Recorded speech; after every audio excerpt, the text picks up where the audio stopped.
الرحمن الرحیم، افتخار احمد میرا نام ہے۔ میں انگلینڈ کے شہر مانچسٹر میں رہتا ہوں۔ دوستو، آپ کو سب کو معلوم ہے کہ 5-6 دن سے پاکستان میں ایک ہی شور مچا ہوا تھا کہ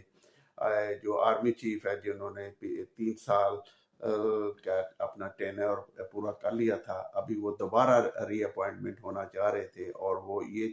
نیا جو عہدہ کریٹ کیا گیا ہے، جو اس پہ وہ اپنی ری اپوائنٹمنٹ 5 سال کے لیے رہنا چاہ رہے تھے، تو وہ ہو گئی ہے۔ تو وہ بھی سب کو معلوم ہے کہ ان کی اپوائنٹمنٹ تو کوئی روک نہیں سکتا تھا، لیکن نواز شریف نے کافی کوشش کی کہ کچھ اس طرح کے معاملات کیے جا سکے کہ جس سے عاصم منیر کی پاور کو تھوڑا سا کم کیا جا سکے۔ تو وہ تو نہیں ہو سکا۔ بے شک یہ 5-6 دن جو ڈیلے کیا گیا تھا، یہ اپوائنٹمنٹ کو نوٹیفکیشن جو ایشو کرنے کے لیے، تو آخر کار وہ اس آرمی چیف نے وہ نوٹیفکیشن ایشو کروا دیا ہے، اور وہ بہت ہی جلدی، جیسے وہ انہوں نے شہباز شریف صاحب سے سائن کروائے، جو خود وہ ملنے کے لیے گئے، اور پھر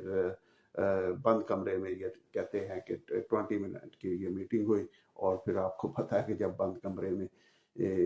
ایک پاورفل شخص دوسرے ویک آدمی سے ملتا ہے، تو وہ اس کی کیا مجال ہوتی ہے کہ وہ سائن نہ کرے۔ تو وہ آخر کار وہ سائن وغیرہ کر دیے گئے، اور یہ 5 سال کی دوبارہ تقرری ہو گئی۔ سو اس طرح یہ معاملہ جو ہے فی الحال تو ختم ہو گیا ہے، تو جس سے لگتا ہے کہ آرمی چیف کی تھوڑی سی جو پاور ہے وہ بھی کم ہوئی ہے، کیونکہ نواز شریف نے تھوڑا سا سٹینڈ لینے کی کوشش کی، لیکن وہ کامیاب نہیں ہو سکا۔ تو اس سے یہ ہوتا ہے کہ اس سے یہ دراڑ ضرور پڑ گئی ہے کہ ایک آرمی چیف کو خود ہی اس نے لگایا، اور وہ پھر اتنا زیادہ پاورفل ہو گیا، تو پھر اس نے اگلے 5 سال کے لیے بھی ان سے اپنا نوٹیفکیشن کروا لیا۔ تو ابھی وہ جیسا کہ آپ کو معلوم ہی ہے کہ وہ پہلے تو یہ چیزیں اتنی کلیئر نہیں تھی، کیونکہ سوشل میڈیا پہلے اتنا آزاد نہیں تھا۔ وہ پاکستان ٹی وی وغیرہ ہوتا تھا، اور چند چینل ہوتے تھے، وہ تو ابھی بھی چینل ہیں، لیکن انہیں کنٹرول کیا ہوتا تھا 100%، اور وہ اس طرح کی باتیں نہیں چلاتے تھے۔ تو کہ ہمارے ملک میں یعنی پاکستان میں کون شخص یہ سارے جو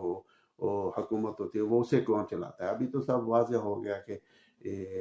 جو ہمارے جنرل ہوتے ہیں وہی پاکستان کی حکومت کو چلاتے ہیں، اور